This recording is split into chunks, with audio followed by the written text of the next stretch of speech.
हरिओम प्रिय दर्शकों, यदि आपकी वृश्चिक राशि या वृश्चिक लग्न है तो इस वीडियो को बहुत ध्यान से देखिएगा, समझिएगा। इस वीडियो में हम समझने वाले हैं सूर्य राशि परिवर्तन प्रभाव को।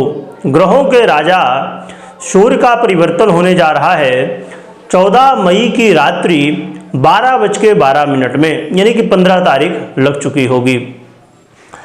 तो सूर्य राशि परिवर्तन प्रभाव कैसा रहेगा, हमारे जीवन में कैसा क्या प्रभाव डालेंगे, ये हम जानेंगे। परंतु उससे पहले मैं एक महत्वपूर्ण बात बता दूं आपको, सूचना। यदि आप हमारे साथ जुड़ के पैसा कमाना चाहते हैं, इसके लिए क्या कैसे करना है, आप कितना कमा सकते हैं, इसमें लगभग आप जो है डिपेंड करेगा आपके ऊपर, परंतु आप 15,000 से लेके लाखों तक कमा सकते हैं।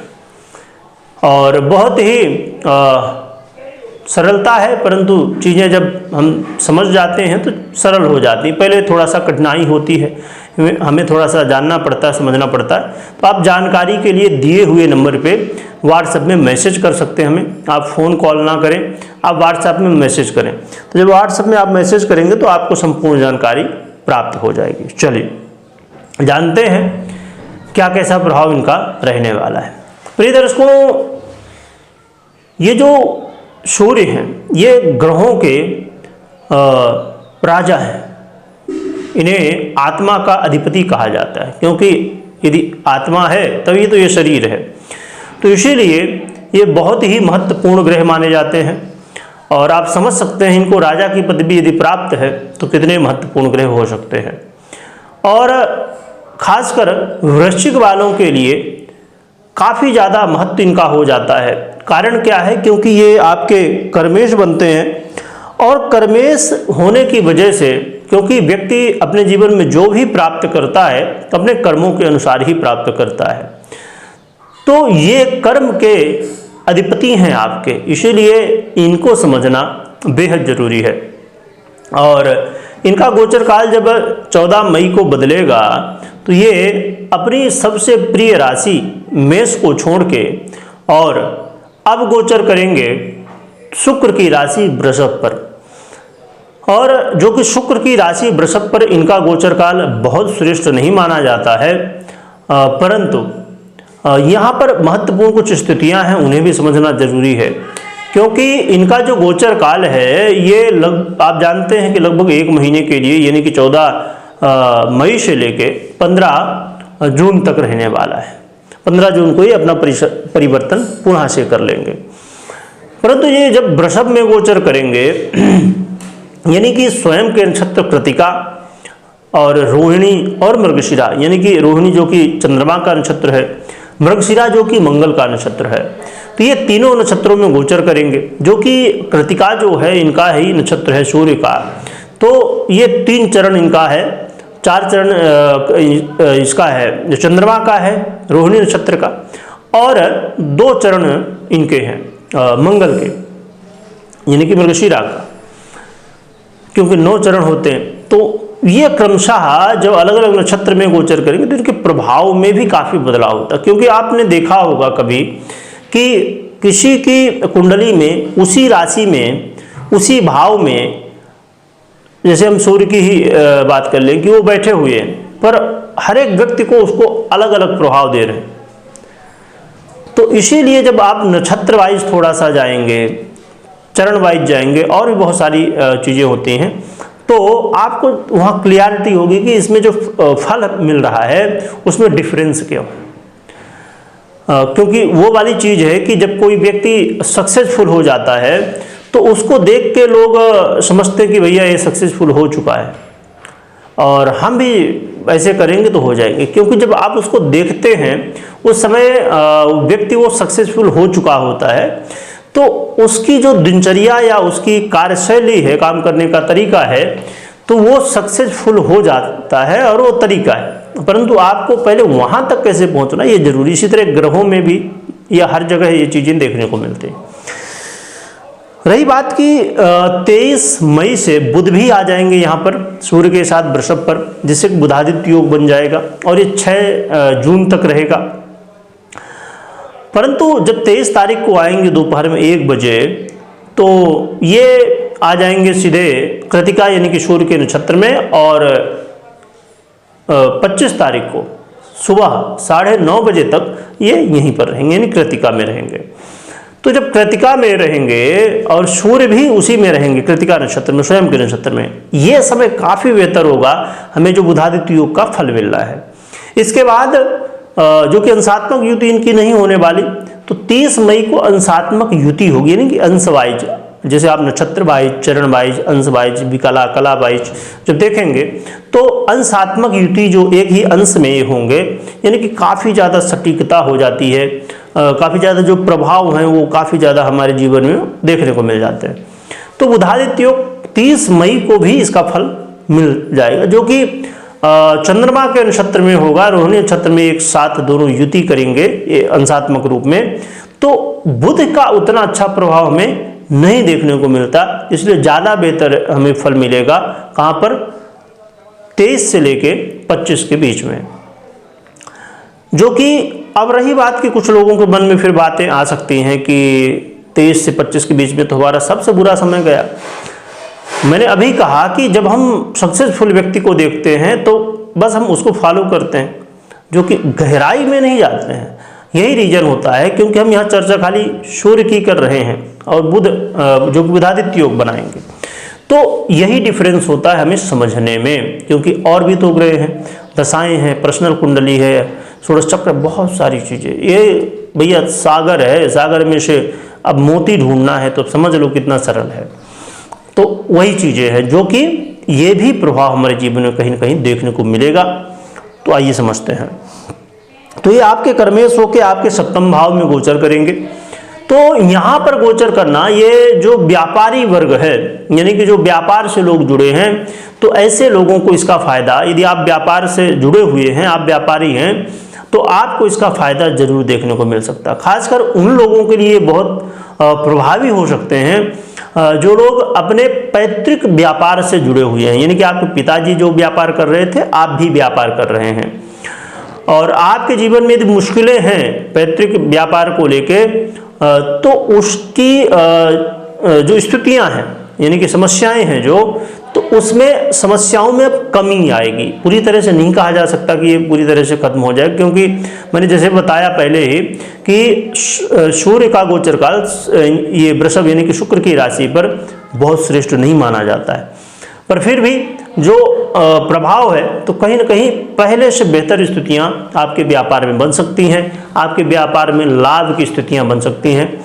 और बड़ी बात इसमें ये हो सकती है कि जैसे व्यापार करने के लिए बहुत सारे व्यापारी हैं, परंतु आप देखते हैं कि कुछ लोग अपना नाम बना लेते हैं, और यदि आपका नाम बन गया, जैसे आज के समय में देखा जाए व्यापार के दृष्टिकोण से, तो जैसे टाटा है ना, तो टाटा के यदि कहीं भी नाम आ गया कि भैया टाटा इसमें जुड़ा हुआ है, तो लोग पूरा ट्रस्ट करते हैं। टाटा यानी विश्वास। तो टाटा ने अपना ऐसा बनाया है, अपना नाम ऐसा बनाया जो कि विश्वास के नाम से जाना जाता है। कुछ ऐसे व्यापार, कुछ ऐसी कंपनियां होती हैं, लोग जानते हैं भैया वो प्रॉफिट देखता है। जैसे चाइना यदि आपने सुन लिया कि भैया चाइना का माल है, मतलब कब खराब हो जाए कुछ पता नहीं। तो वही हाल जैसे अभी पाकिस्तान जो है तो अपनी होशियारी दिखा रहा था, तो कहीं ना कहीं ये पता है पाकिस्तान को, खुद को भी पता है कि वो चाइना का ही माल लेता है ज़्यादातर, और वो कब खराब हो जाएगा, मिसाइल उधर से छोड़ेंगे, पता चला आधे में ही खराब होकर उन्हीं के देश में गिर गई, भैया पाकिस्तान में गिर गई, लो तो उन्हीं का ही खुदे का नुकसान कर लिए। तो ऐसा भी है। तो पाकिस्तानी जानते हैं, चाइना वाले भी जानते हैं कि कैसा हमारा सामान है। तो इसी तरह टाटा है, टाटा यानी विश्वास, टाटा का जो सामान है वो 100% जो है तो वो है।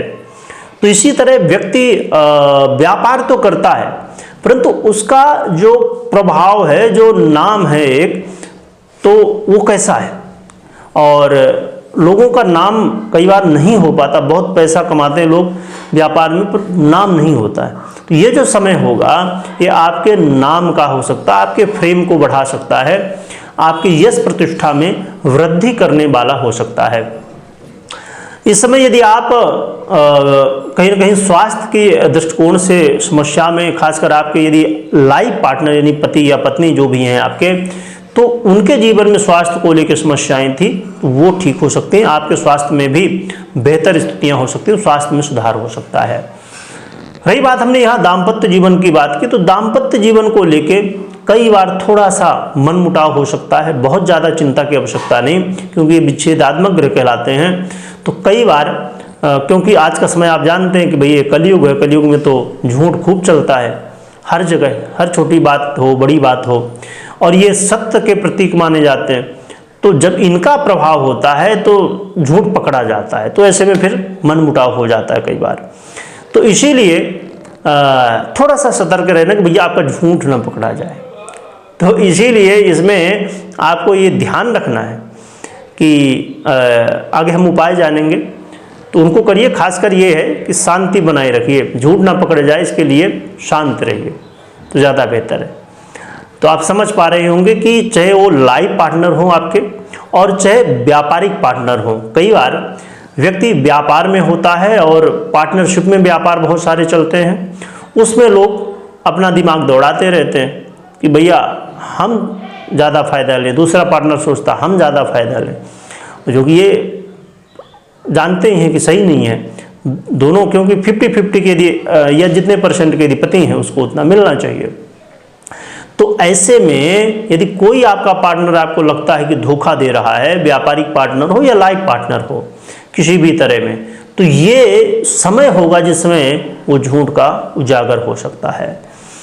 तो भैया जो झूठ बोल रहे हैं, चाहे व्यापार में हो चाहे मैरिज लाइफ में हो, ज़रा सतर्क हो जाइए। इसके अलावा सूर्य राशि परिवर्तन का जो प्रभाव है, उन व्यापारियों के लिए बहुत एक अच्छा मौका, जो कि छोटा ही समय, जैसे हमने बात की कि ये समय ज़्यादा बेहतर रहेगा, परंतु एक ऐसा मौका है कि एक नया स्टार्टअप यदि शुरू करना है, खासकर सरकार से जुड़ा हुआ काम हो, तो इसमें ज़्यादा बेहतर है। तो सूर्य राशि परिवर्तन का प्रभाव बहुत अच्छा कहा जाएगा आपके लिए, बड़ा ही श्रेष्ठ है। और रही बात की जो हम इसमें देख रहे थे कि मंगल के नक्षत्र में लास्ट में होगा इनका परिवर्तन होगा, तो ये थोड़ी मुश्किल होगा, परंतु ये आपके लिए अच्छा है, क्योंकि ये स्वयं आपके अधिपति हैं मंगल, आपके वृश्चिक के, तो चाहे आपकी राशि हो या लग्न हो, तो अच्छा है प्रभाव इनका, बहुत अच्छा कहा जाएगा। जो कि जो बुधादित्य योग बनना, उसका उतना ज़्यादा प्रभाव आपको नहीं मिलने वाला, यानी कि वृश्चिक वालों को उतना ज़्यादा अच्छा प्रभाव नहीं मिलता, क्योंकि आप जानते हैं बुध और मंगल की स्थिति बहुत अच्छी नहीं मानी जाती। तो ये जो बुधादित्य योग का प्रभाव, उसमें कमी आ सकती, जो कि ये जो बन रहा है वो आपके केंद्र भाव यानी सप्तम भाव में बन रहा है, तो काफ़ी अच्छा है इसके हिसाब से। परंतु सूर्य के यदि षट बलों में देखा जाए तो ये विपरीत स्थिति में चले जाते हैं, बिल्कुल है ना। दशम में जानते हैं आप, बहुत अच्छा प्रभाव इनका होता है। और जब हम बात कर लें बुध की, तो बुध की भी विपरीत स्थिति हो जाती है। तो इसीलिए बुधादित्य योग का उतना ज़्यादा फल नहीं मिलेगा, परंतु हाँ सूर्य राशि परिवर्तन का प्रभाव अच्छा है आपके लिए। चलिए अब हम जान लेते हैं कि हमें क्या उपाय करना है, परंतु उससे पहले मैं हमेशा की तरह बता दूं कि कभी भी कोई भी निर्णय लेना है, तो जैसे आपने मुझसे अभी सुना, ये गोचर का प्रभाव है, तो गोचर के आधार पर खाली हमें निर्णय नहीं लेना चाहिए, हमें कुंडली विश्लेषण भी करवाना चाहिए और गोचर को भी देखना चाहिए, क्योंकि आधा प्रभाव ये भी देता है और आधा आपकी कुंडली। जब दोनों को देखेंगे समझेंगे तो सटीकता और भी ज़्यादा देखने को मिलेगी हमें। जो कि जब जैसे आप गोचर में देखते हैं ना, तो कई बार वो चीज़ें आपके साथ एग्जैक्ट हो जाते हैं, कई बार नहीं होते। रीजन यही होता है कि यदि गोचर में जैसी स्थिति है तो वैसी आपकी कुंडली में भी स्थिति चल रही है वर्तमान में, वैसी दशाएं चल रही हैं, वैसी ग्रह स्थितियाँ हैं सेम, तो उसका प्रभाव आपको दिखता है। पर जब आपकी कुंडली में या दशाओं में चेंज होता है, विपरीत होता है, तो फिर प्रभाव हमें उल्टा दिखने लगता है। तो फिर लगता है कि अरे हमने जो सुना तो हमें भैया ये तो क्या उल्टा पुल्टा बता देते हैं, ऐसा लगता होगा। यही रीजन होता है कि जब आप एक किसी विषय में एक्सपर्ट हो जाते हैं, उसकी जानकारी अच्छे से रख लेते हैं, और उसी नज़रिए से यदि आप हर स्थितियों को थोड़ा सा समझने की कोशिश करते हैं, तो समझ में आता है कि यदि कोई डॉक्टर है तो डॉक्टर के नज़रिए से हर व्यक्ति थोड़ी देखेगा, हर एक व्यक्ति का अपना अलग नज़रिया है, परंतु यदि आप थोड़ा सा इस चीज़ को समझे तो समझ में आएगा। चलिए, तो इस चीज़ का ध्यान रखिए, कुंडली विश्लेषण के बाद ही निर्णय लीजिए। और रही बात उपाय की, तो उपाय के लिए सबसे सरल साधन ये है कि सबसे पहले तो भगवान सूर्य की ही आराधना करिए, उनको अर्घ्य दीजिए, अपनी दिनचर्या को बेहतर करिए और अपने माता पिता का आशीर्वाद जरूर लीजिए। और कोई भी काम कर रहे हैं, कुछ भी करना है, तो माता पिता का आशीर्वाद मैं आज नहीं, खाली सूर्य राशि परिवर्तन के प्रभाव में मैं नहीं कहूँगा, हमेशा लीजिए। क्योंकि कहते हैं भैया परमात्मा को हम ढूंढते हैं, भैया भगवान मिल जाए तो वरदान मिल जाए, है ना, भगवान से। पर जो भगवान ने वरदान दिया उसको हम समझते नहीं हैं माता पिता के रूप में, तो ये समझिए। और सूर्य राशि परिवर्तन का जो प्रभाव है वो बेहतर यदि आपको खासकर चाहिए। और जीवन में कौन ऐसा व्यक्ति है कि जो यश प्रतिष्ठा नहीं चाहता, जो अपने जीवन में स्वास्थ्य नहीं चाहता कि हम स्वस्थ रहें? कौन ऐसा व्यक्ति है जो ये नहीं चाहता कि हमारे चेहरे में चमक रहे, आकर्षण रहे? हर व्यक्ति चाहता है, हर व्यक्ति चाहता है कि भैया सरकारी जो योजनाएं हैं उनका लाभ मिले। देखो सरकारी एक योजना निकलती है, उसमें मिलना, अभी ये जो बहन योजना चली, बहुत सारी योजनाएं हमारी सरकार निकालती है, तो भैया मिलना कितना, 1000-1500 जो भी अलग अलग, उसके लिए लो लाइन लगी है, लोग डॉक्यूमेंटेशन कर रहे हैं, ये कर रहे हैं, वो कर रहे हैं। परंतु जो वास्तविकता में हमारे सब कुछ देते हैं उनको ही हम भूल जाते हैं। तो इसलिए इस चीज़ को समझिए और सेवा हमेशा करिए। रही बात की, एक तो ये करिए और दूसरा राम दरबार की आराधना करिए, तो ये आपके लिए काफ़ी बेहतर रहेगा। खासकर जब राम दरबार की आराधना करें तो तुलसी अर्पण भी करिए, तो इससे काफ़ी अच्छा, उसमें हनुमान जी की भी आराधना हो जाएगी, राम जी की भी, मैया जी की भी, तो ये आपके लिए काफ़ी अच्छा रहने वाला है। वीडियो देखने के लिए बहुत बहुत धन्यवाद।